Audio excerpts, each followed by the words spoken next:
Sais-tu quel animal célèbre pour son rire est un super prédateur chez qui les femelles sont les chefs?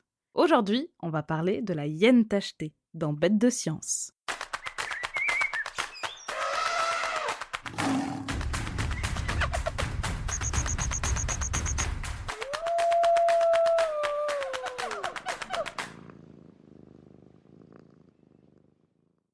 Je t'emmène aujourd'hui en Tanzanie, dans un endroit bien précis, aussi impressionnant que chargé d'histoire, le cratère du Ngorongoro.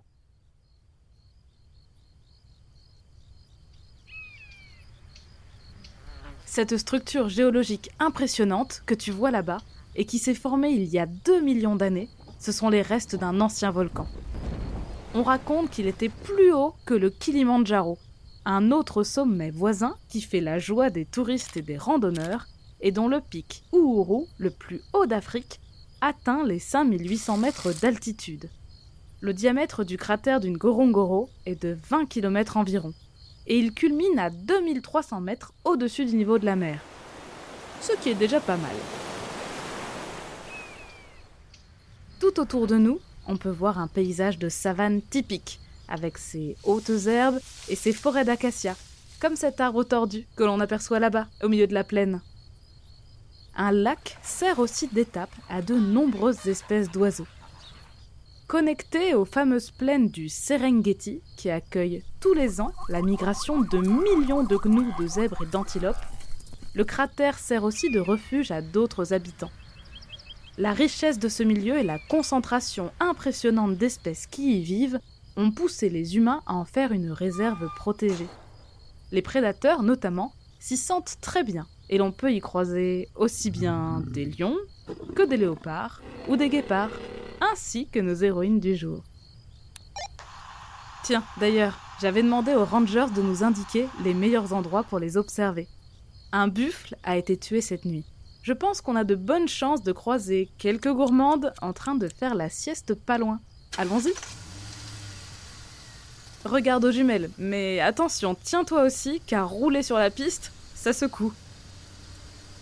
Là-bas, sur la gauche, on aperçoit une masse sombre et les larges cornes d'un vieux buffle qui en émerge. Si le buffle est là, elle ne devrait pas être trop loin. Rien à gauche. Oh, elles sont là. Tu vois les taches brunes sous le fourré là-bas? Il y a 3 individus, collés les uns contre les autres dans un tas de fourrures emmêlées. Et derrière le buffle, une autre dort carrément au pied de la carcasse. Les oreilles rondes, la fourrure fauve agrémentée de taches sombres, une drôle de crinière sur le cou. Pas de doute, nous sommes bien en présence de hyènes tachetées, de leur nom latin Crocuta crocuta. Et le moins que l'on puisse dire, c'est que ce sont des inclassables. Bien qu'elles fassent partie de l'ordre des carnivores, ce ne sont ni des félins comme les lions, ni des canidés comme les lycaons et les chacals. Elles font partie d'une famille à part, les hyènidés. Et si la hyène tachetée est la plus connue de sa famille, il existe d'autres hyènes qui vivent tout à fait différemment. La hyène brune et la hyène rayée vivent plutôt en solitaire ou en couple, et le protèle, plus discret encore, est une curiosité unique en son genre, puisqu'il se nourrit de termites et de fourmis. Mais revenons à nos hyènes tachetées. Tiens, d'ailleurs, ça s'agite un peu du côté de nos dormeuses. Une de celles cachées sous le buisson se lève et se rapproche de la carcasse de sa drôle de démarche. Avec leur dos incliné, leurs pattes avant plus longues que leurs pattes arrière, leur drôle de queue en plumeau et leur long cou, les hyènes ont une drôle de touche. Et pourtant, tout cela s'explique. Cette étrange apparence est directement liée à la puissance de leur mâchoire. Car oui, la morsure des hyènes tachetées est l'une des plus efficaces qui existent chez des mammifères, et chez les animaux en règle générale. Elles écrasent littéralement les os dont elles se nourrissent et appliquent une pression énorme. Et pour ça, il faut une grosse mâchoire et des muscles performants. Même si elles ne sont pas très hautes sur pattes, elles ont une carrure impressionnante, avec un corps d'une longueur moyenne d'1,30 m pour un poids qui varie entre 45 et 80 kg, ce qui est comparable à un très gros chien, comme le Saint-Bernard. Les hyènes tachetées ne se nourrissent que de viande et elles se traînent une bien mauvaise réputation de charognards de chapardeuses qui volent les carcasses aux autres chasseurs. Elles passent donc pour des animaux fourbes et malveillants, pas forcément très futés, qui profitent du travail des autres. C'est d'ailleurs cette image-là que l'on retiendra des hyènes dépeintes dans le dessin animé Le Roi Lion des studios Disney. Incapables de chasser par elles-mêmes, elles font une alliance avec Scar, le lion conspirateur qui veut ravir le trône à son frère. Même la chercheuse Jane Goodall, dont Gaby t'a déjà parlé dans l'épisode sur les chimpanzés, ne s'attendait pas à les apprécier quand elle les a étudiés. Elle a fini par revoir entièrement son jugement et les défendre, ce qui transparaît dans son livre intitulé « Tueurs innocents », publié avec son ancien mari, Hugo von Lavick, au début des années 1970. Même s'il est vrai qu'elles sont super équipées pour digérer sans souci la viande en décomposition et qu'elles font aisément disparaître les carcasses, les hyènes sont également d'excellentes chasseuses. Des études ont montré que dans certaines régions, elles mangent dans 70% des cas ce qu'elles ont tué par elles-mêmes. Et il faut dire que ce sont de super prédatrices. Capables de courir à 60 km/h, elles sont endurantes et poursuivent leur proie jusqu'à l'épuisement. Et leur atout numéro 1, c'est bien de travailler en équipe. Elles sont extrêmement sociales, ce qui les rend redoutablement efficaces. Les hyènes tachetées forment des clans de taille variable dont l'organisation ne ressemble pas du tout à celle des autres carnivores sociaux, comme les loups ou les lions. Ici, dans le cratère du Ngorongoro, les scientifiques qui les suivent depuis de nombreuses années ont dénombré 8 clans différents qui comptent entre 33 et 72 individus. Ça en fait du monde! Mais ailleurs, dans des milieux plus hostiles, comme le désert de Namibie, un clan peut ne compter que 6 membres seulement. D'ailleurs, chez les hyènes, ce sont les femelles les chefs. Et on ne rigole pas avec la hiérarchie, c'est-à-dire la place que chacun occupe dans la société. Chaque animal occupe une place bien précise dans le groupe et se tient à son rang. Les femelles, qui sont les mieux classées dans la hiérarchie, ont accès en première aux meilleures ressources. Elles mangent en priorité, occupent les abris les plus confortables et choisissent leurs amoureux. En conséquence, elles se reproduisent mieux et élèvent des bébés en bonne santé. Les femelles sont toujours mieux classées que les mâles chez les hyènes tachetées, c'est comme ça. Et ce qui est encore plus fort, c'est que leur position sociale se transmet de mère en fille. Les filles de la femelle dominante hériteront des avantages de leur mère, un peu comme des princesses qui profitent des privilèges de la reine. Les femelles hyènes restent toute leur vie au sein de leur clan où elles se font des alliés. Parfois, il peut même y avoir des complots pour piquer la place de la chef, et dans ces moments-là, mieux vaut se serrer les coudes à plusieurs. Les mâles, eux, quittent le groupe où ils sont nés à l'adolescence, vers 3 ans et demi, et rejoignent un autre clan pour se reproduire. Mais sans alliés ni connaissances, ils sont souvent désavantagés. Ah, 2 autres hyènes sortent des fourrés, se rapprochent de la carcasse pour un petit goûter. Même si certains articles précisent que les femelles sont visiblement plus grosses que les mâles, en réalité, c'est très difficile de les différencier. Même les scientifiques s'arrachent les cheveux. Il faut dire que les femelles possèdent un pseudo-pénis quasiment impossible à distinguer du vrai pénis des mâles. Pendant très longtemps, on a donc pensé que les hyènes pouvaient changer de sexe, ou bien qu'elles étaient hermaphrodites, c'est-à-dire que chaque individu serait à la fois mâle et femelle, comme les lombrics ou les escargots. Mais en fait non. Ce pseudo-pénis rend en fait l'accouplement un peu acrobatique, ce qui, même si ça ne paraît pas évident, donne un avantage aux femelles qui choisissent ainsi très précisément le papa de leur futur petit. C'est encore elles qui mènent la danse. Mais en contrepartie, l'accouchement est souvent sportif. La maman hyène accouche d'1 à 2 bébés dans une tanière individuelle qu'elle creuse à l'écart de la tanière commune du clan.